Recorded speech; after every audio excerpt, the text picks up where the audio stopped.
Okay, so I've got my half square triangles over here at my ironing board, and I'm going to show you the way to gently iron them. You don't want to iron these with a lot of pressure because it's going to distort the shape.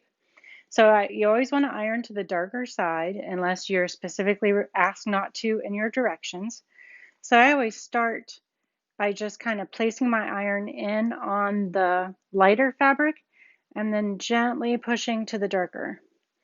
I don't ever pull on the fabric or do anything that's going to distort it. So I start with the fabrics right sides together with the light piece down, put my iron on it, kind of just hold this dark piece out and let the iron slide over the top.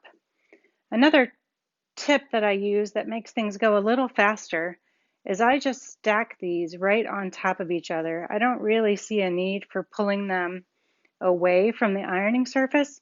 And actually, it kind of helps those lower blocks because you are adding more ironing to them. So I just kind of stack and keep going until I have a full ironing board and need to move everything to start again.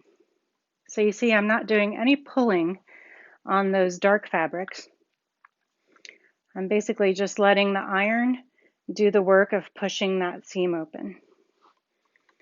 And this, I think, is really the fastest way to iron these half square triangles, just because it's easy and you don't have to give a lot of thought to it. So if you happen to have a TV show on, like I often do, this can just be sort of mindless work in between your next steps. And there you go. I've gotten 10 half square triangles ironed in that short amount of time. Join me back at the cutting counter and I'll show you how we trim these up.